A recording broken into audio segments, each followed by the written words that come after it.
Thank you, Arlene. And thank you again, Karen Dale, and AmeriHealth Caritas DC for being such a staunch supporter and partner of Ayuda. Thank you.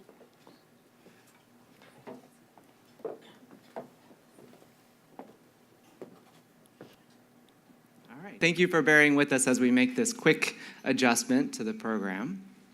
As Jesse mentioned, there will be portions of the interview that are conducted in Spanish. So if you need interpretation and you don't have a receiver, then please do raise your hand at this point and raise the blue card on your desk, on your table. So welcome, everyone. Thank you so much for being here today and for sharing your stories. I wanted to start by asking Ricardo to introduce his family. ¿Puede presentarnos a su familia? Hello, good morning. Thank you very much. This is my wife, Veronica, my son, Juan, and my daughter, Emily, is somewhere upstairs. But this is my wonderful lawyer, Joshua. Thank you. You have two other children as well, right? Oh, I'm sorry. They're in school. One is Ivan. The other one is Kevin. They had to go to school today. Okay. Thank you. Y Verónica, ¿cómo se enteró de Ayuda? Nosotros nos enteramos de Ayuda por medio de un compañero de mi esposo que estaba también activo como mi esposo y él trató como de ayudarnos, buscar ayuda para nuestra familia y él encontró en el internet la organización Ayuda. Qué bien. Sí. ¿Y cuáles son sus miedos acerca de su estatus de inmigración y de su futuro? Mi miedo es que me separen de mi hijo porque mi hijo depende de mí y yo soy la única que lo cuido. Y mi hijo va a necesitar más cirugías y por eso yo estoy luchando para que me permitan quedarme con mi hijo, con mis hijos, que es lo más importante de mi vida. Y mi esposo está enfermo, él también me necesita. Gracias. Oh, gracias. Helen, cuéntenos acerca de su experiencia de inmigración y cómo Ayuda ha cambiado su vida. Buenos días a todos. Le doy gracias a Dios primeramente por estar aquí. Para mí es una bendición y un regalo estar en este país, porque llegué a este país ilegal como muchas personas. Tomé una decisión de estar aquí casi 3 años y ir a mi país y recoger a mis 2 hijos. Y vine de nuevo con ellos. Ayuda llegó en el momento preciso, en el momento que Dios lo decidió. Puso en mí un ángel, yo le llamo un ángel, es mi ángel, mi abogada Rebecca Walter. Ella es el ángel de mi familia. Ayuda llegó cuando yo entré con mis hijos, ilegal. Me dejaron con un brazalete en el pie por casi 2 años. Fue muy difícil. En ese transcurso, mi ex esposo, que en paz descanse, estaba agonizando. Y yo con el brazalete en mi pie, y él decía, regresemos a mi país. Y yo dije, no. Dios me trajo aquí con mis hijos y yo voy a luchar por estar aquí. Mi esposo, lastimosamente, después de 2 meses de estar en el hospital, no sobrevivió. Estuve 2 meses para poder mandarlo a mi país. Estuvo 2 meses en la funeraria, pero también Dios me ayudó. Mi abogada no se separó de mí ni un instante. Ella desde las 7 de la mañana hasta las 6 de la tarde llenando papeles para que pararan la deportación de mi hijo mayor. Y fue un transcurso bien difícil porque me quedé sola. con 4 niños.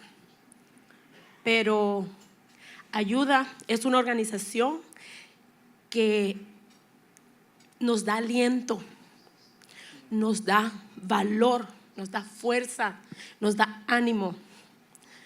Y no tengo cómo pagar, ¿verdad? Solo agradecer a Dios y que siga bendiciendo a cada uno de los abogados que están en esta organización. Y pedirle a Dios que les siga dando fuerza a todos y a nosotros, los que estamos sirviéndonos de ustedes como abogados,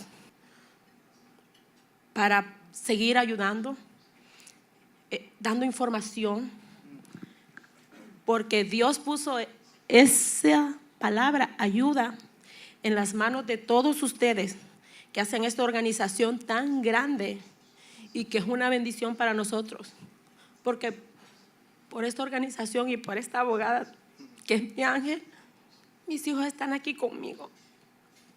Gracias. Gracias, muchas gracias. Sí, un aplauso. Y quiero reconocer a su ángel, Rebecca. Rebecca, see if you can stand up. I wanted to.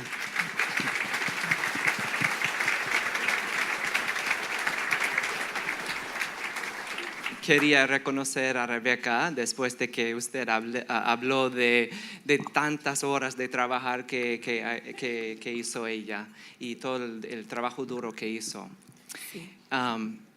Josh, can you talk to us a little bit about what happened the days before and during Veronica's ICE check-ins last spring? We saw in the video a little bit about her story, but if you can tell us a little bit more about what was happening during those days.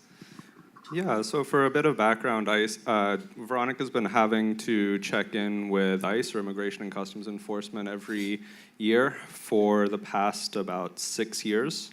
In prior years, we've been able to submit applications ahead of time that let us go to those check-ins knowing that Veronica's going to be able to just go, sign the paper, show that she's still here, show that she's still following the law and doing everything that she should, and then go back home with her family at the end of the day. So until this past April, we've been fairly assured that that's the process, that we fill out our application, send them in, and ask immigration to allow Veronica to stay with her family. This past year, there was a change in the policies that immigration was putting in place, so there was a lot more fear around going to that check-in. There was a lot of discussion in the community and a lot of fear in the community that the types of requests that we had been submitting in the past, that immigration was denying those and was detaining people when they come in for their check-in. When these people are coming and when Veronica's showing up for her check-ins, she's saying, yes, here I am, I'm undocumented, and this is my story. And in the past, again, immigration has been accepting that and saying, yes, we understand, and right now we're not going to deport you. This year, that all changed. So in the days leading up to it, we were working with some community partners as well to really spread the word about Victoria's story and let people hear the types of immigrants that are having to go to these check-ins and hear about Veronica, hear about her family, and hear about all the different people who would suffer if immigration were to actually move forward and deport Veronica. Fortunately, with all of the community support that was mobilized, all of the people that showed up at the immigration office on the day of our check-in, with the really compelling circumstances of Veronica's life, immigration decided to allow her to stay again. But going into that day, we really had no idea whether they would approve our application or not.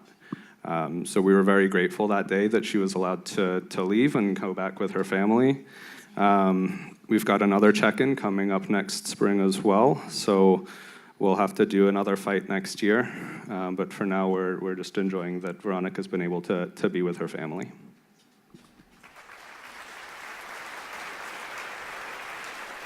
Yo les quiero dar las gracias a la organización Ayuda porque a mi familia nos ha ayudado muchísimo Mi abogado, una linda persona, él ha estado en todo momento también con nosotros, apoyándonos, levantándonos el ánimo cuando a veces nosotros nos sentimos caer. Él me motiva a seguir luchando y estoy bien agradecida con la organización Ayuda porque nos ha ayudado, no nomás en mi caso, sino en el caso de muchos hermanos indocumentados como yo. Es la mejor, o sea, para mí es la mejor organización. Gracias.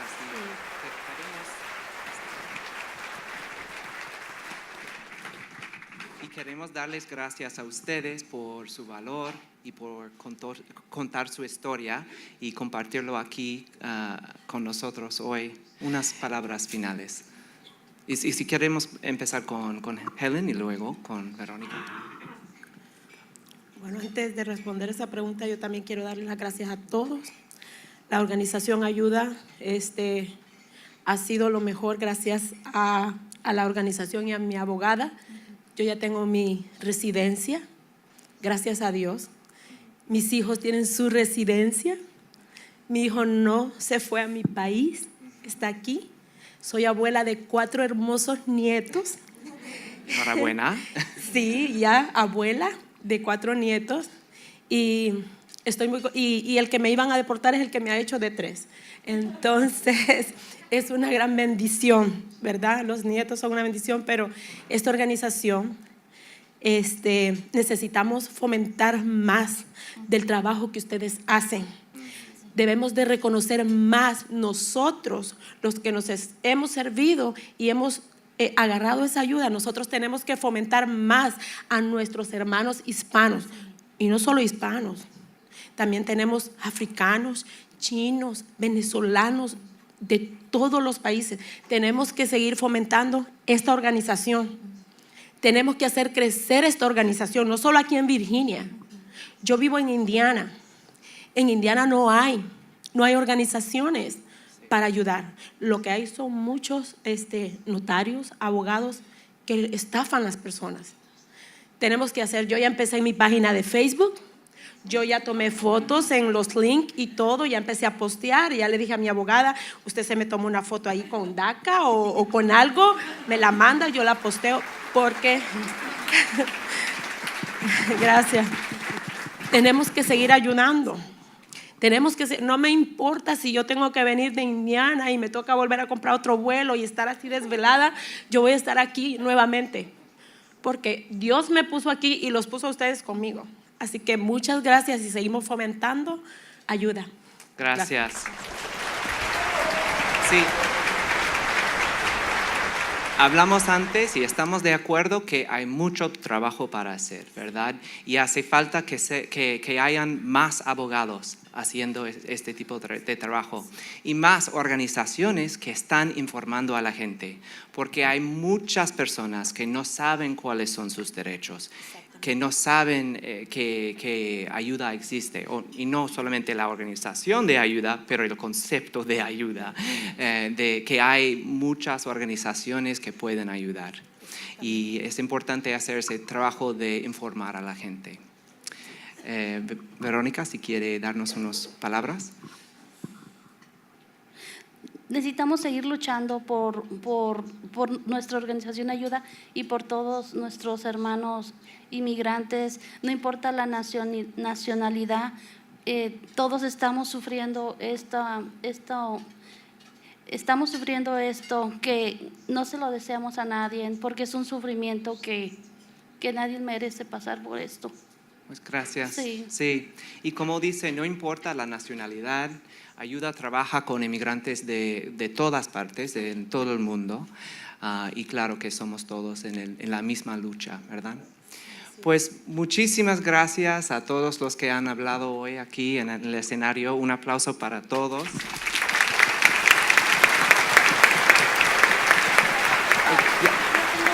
tengo mucha fe en Dios y siempre tengo la esperanza de que todos juntos, la organización Ayuda y todas las organizaciones y toda nuestra comunidad inmigrante vamos a ganar la victoria. Yo siento eso porque Dios es mi fuerza, mi abogado es mi fuerza, mis hijos son mi fuerza, mi esposo es mi fuerza. Pues gracias por seguir luchando, ¿verdad? I'm going to turn the program over to Paula Fitzgerald, our executive director, but first we'll allow our guests to take their seat. Yes. Gracias por hablar hoy.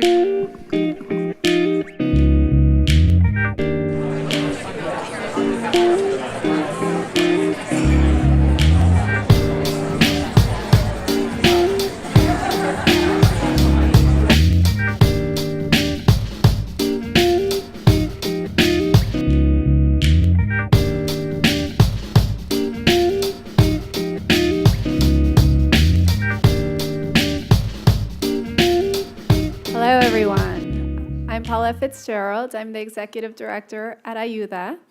I've been with Ayuda now for about 10 years, starting as a staff attorney in our newly created Virginia office about 10 years ago, and then becoming a managing attorney in our Virginia office, and now the executive director. I'm so thrilled that our community of supporters and friends has increased to fill this entire space. This is amazing. Let me find my... thank you, David, for conducting the interview in Armando's absence.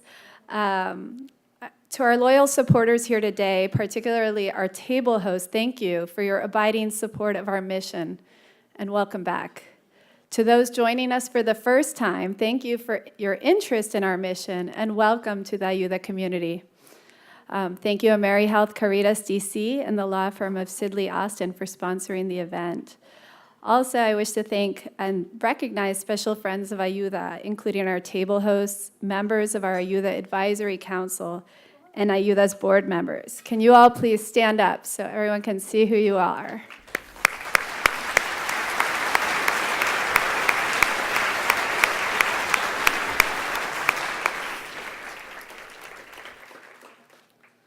And finally, I wish to recognize key members of our community who have done so much to promote the lives of immigrants, including Tania Talento of Arlington County School Board, Mauro Morales of the U.S. Commission of Civil Rights, Janet Murguia, CEO of Unidos US, or formerly National Council of La Raza, and Janet Jitender Kumar, Second Secretary at the Fiji Embassy. Can you all please stand?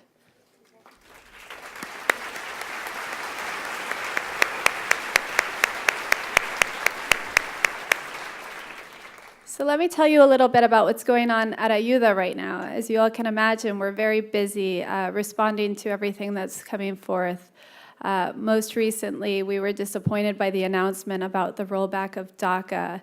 This is going to be incredibly damaging to our community of young people who have been able to go to school, start careers, and really start achieving their potential here in the United States. We are prioritizing serving this community. We are providing clinics. We have one tomorrow, one on Monday. We're doing walk-in hours to serve these young people, to renew as many DACA applications, to get more people 2 years, as many people 2 years as we can, and then are going to continue to support those young people who previously had DACA protections to identify whether they might be eligible for other forms of immigration relief through doing as many consults as we can and supporting them in any way we can. We've seen a lot of increased enforcement this year, and we are trying to support the community and try to help as many people who can qualify for immigration relief as we can. This year, we rolled out pro bono legal consultation clinics, and it has been a great success. A lot of people here have supported these clinics through pro bono help and volunteering. We have found that through these clinics, an astounding 65% of the people we have seen actually qualify for some form of relief.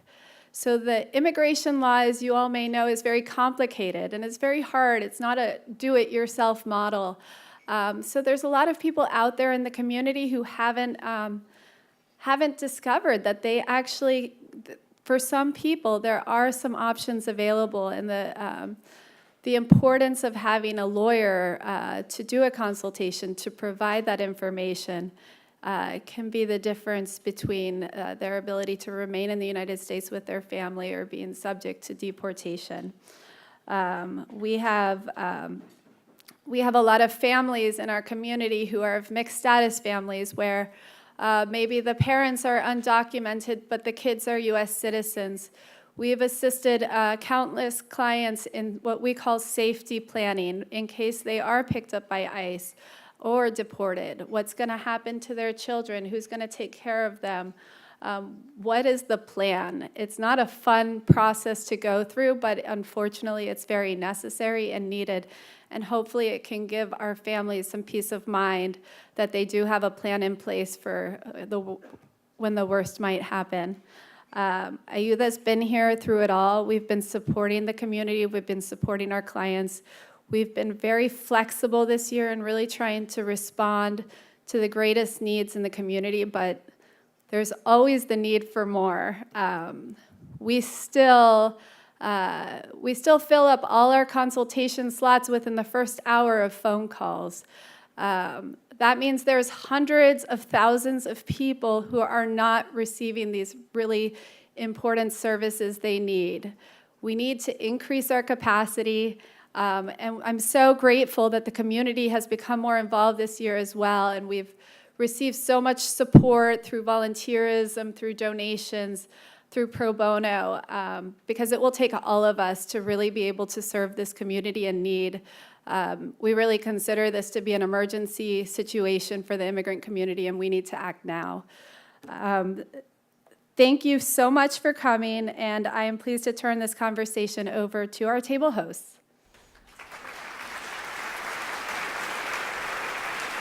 So good morning, everyone, and thank you all for coming. My name is Christina Wilkes. I may not be the most passionate speaker that you'll hear from today, but I am passionate about Ayuda.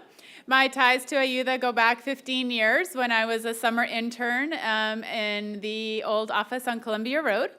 After I finished my internship and finished law school, I joined Ayuda as an attorney, where I spent 7 years wearing lots of different hats during my tenure. After leaving Ayuda, I joined the board and now am serving as the board chair. And I am also an Ayuda donor. I look forward today to introducing you to a few people who also have very deep roots to Ayuda. Our first person is Alfonso Gonzalez. As Ayuda prepares to celebrate our 45th anniversary this coming year, it is extremely exciting to be able to reconnect with Alfonso, who was one of the founders of Ayuda back in 1973. Alfonso is an attorney, a social worker, a college professor, and a community leader. So please join me in welcoming Alfonso.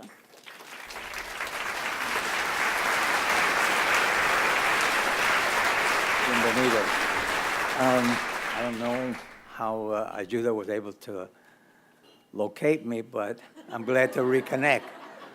I'd like to say that rather than a founder, I'd like to say that I was one of the people early on in the creation of Ayuda and its formation. But I wasn't the only one. There were a lot of people. I would say there was probably a group of about 6, and some others who cared, who helped to shape Ayuda, and with the help of George Washington University, which was very much involved at that time, and a lot of volunteer lawyers eventually.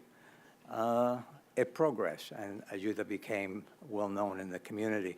Initially, when we started, we thought we'd do a lot of consumer work, and that is, when I say consumer work, I meant housing, problems at school, some immigration work, but the community had other priorities, and that priority was immigration law. And so Ayuda's focus became immigration issues. As you may know, I'm sure many of you do, Ayuda is different or unique in many respects from other parts of the country where you have a lot of Latin Americans and Hispanics. In the metropolitan area of D.C., most of our people come from Central America, while in other parts of the country they're Puerto Rican or Dominican or Cuban or Mexican American. But here we have people mostly from Guatemala, El Salvador, Honduras, Nicaragua, etc., mostly from El Salvador. And they have a lot of issues, and especially since this past election, which I won't make any political comment about, a lot of them have really become concerned about their status. So Ayuda really is needed at this time. Early on, we were never sure how Ayuda would survive, but I remember we had terrific staff. They didn't get paid very well, but they were very dedicated. And then we got a lot of volunteer attorneys. I sat at a table today in which there were 6 people from the law firm of Arnold & Porter. Arnold & Porter is very much involved in the community, and I'm glad to see that they're going to be very much involved with Ayuda. They've always made a major contribution to the legal community in Washington to serve the poor. In any case, I'm glad to be here. It gives me a lot of incredible pleasure to know that after almost 45 years that Ayuda's still here, stronger, and look at all the people here. We need your support. We need your support now more than ever in some respects, because we have to work now with an immigration situation or circumstance that's somewhat unstable. And then, of course, there are the dreamers. We have to make sure that we do something about the dreamers. So I look forward to continuing to be involved in Ayuda, and I hope you are, and I hope you make a contribution. Thank you.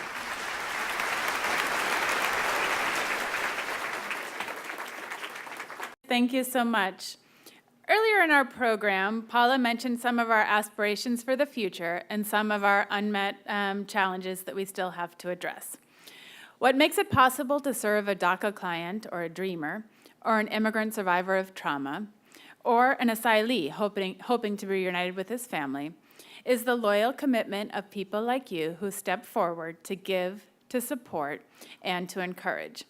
Among those who have supported Ayuda throughout the years is National Council of La Raza, which has recently rebranded itself as Unidos US in order to highlight its work promoting communities through diversity. Please welcome Janet Mordeguia, the President and CEO of Unidos US. You know, this aptly named organization has provided a lifeline to immigrants in our area for the last 45 years. And although Ayuda is Spanish for help, they in fact serve immigrants from all over the globe and in many different languages, as you've seen today. At Unidos US, we are so proud of the partnership that we've had with Ayuda dating back several decades now, and the support that they have provided not only to us, but also to other Unidos US affiliates in the area. They've worked in partnership with Mary Center, LAYC, and Carlos Rosario. Wonderful institutions, all part of the Unidos US network, that have held the line in terms of protecting and defending our community, but also in advancing our community in this region. And so for us, in this DC area, it's been very important to highlight the incredible work of Ayuda. And most recently, Ayuda has been a key participant in our immigration law training program in conjunction with the Catholic Immigration Legal Network called Clinic, that has provided invaluable guidance and instruction as Ayuda has greatly expanded its staff and reach in recent years. You've heard about the incredible work Ayuda has done and the stories, so many stories of the many, many individuals and families they have helped since its founding. I'd like you to consider digging down a little deeper this year, and I will tell you why. Without dispute, 2017 has been as challenging a year as our communities have ever had. But one shining ray of hope has been the tremendous work and impact of institutions like Ayuda and the legal services and the role of lawyers that we've seen at this particular moment in time. It was lawyers who stopped the Muslim ban, got Joe Arpaio convicted at long last of racial profiling, which even the pardon does not undo, secured the release of unfairly detained undocumented immigrants such as Romulo Avelica and Helen and Julius and so many others who have been in those situations, and lawyers who have gotten an injunction against the awful Show Me Your Papers Texas law SB 4. This all happened because of pro bono services of top law firms and hundreds of volunteer lawyers, not to mention the cities and states where they are sympathetic, and there are sympathetic attorney generals and other public legal offices. But front and center have been legal nonprofit organizations like Ayuda. And unfortunately, 2017 is just the beginning of the challenges that we will see in the next several years. As we all know, President Trump announced his decision to end DACA. Ayuda needs to help the 40,000 or so DACA recipients living in the DC metropolitan area alone. And they need our help to do this. You know, there is a biblical reference to Ezekiel that talks about the need for those special few to stand in the gap against oppression and injustice. And today, this morning, hearing these stories, knowing of the long legacy of work and positive impact that Ayuda has had, we need Ayuda. We need all the lawyers and the people behind this great organization now more than ever to stand in the gap against oppression and injustice and for those who need help. This is a unique moment in time for us as a community, as a country, and I believe that any level of support that you can offer will make a huge difference. You must understand that for these organizations to survive, it's not even just about having the lawyers, it's about having the ability to sustain as an organization and keep the lights on and to have the appropriate technology to get all this work done, not to mention all of the day-to-day needs that they have to meet. So I hope that you will seriously consider helping in these efforts in any way that you can, because I know that when we come together, you know, when in unity, there is strength, and in strength, there is power. We have the ability to determine our destiny if we come together and unite behind a common cause. And no one, no matter how high an office, can define who we are or deny us our dreams. Today, you can make a statement. Let's put a down payment on the dreams that we have for our families, our friends, our neighbors, and for the future of this country. Today, with your donation, you can do that. Muchísimas gracias.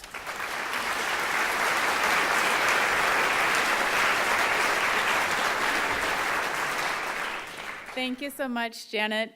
Just to follow up on what Janet said and to close out this morning's welcome breakfast, I want to do so with an appeal for your leadership and support.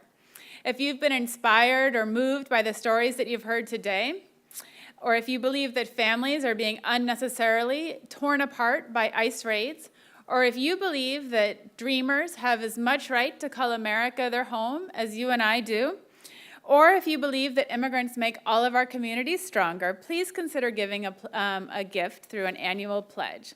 Also, I want to let you know that any funding or pledge that we receive today will be matched dollar for dollar by the Morris and Gwendolyn K. Fritz Foundation.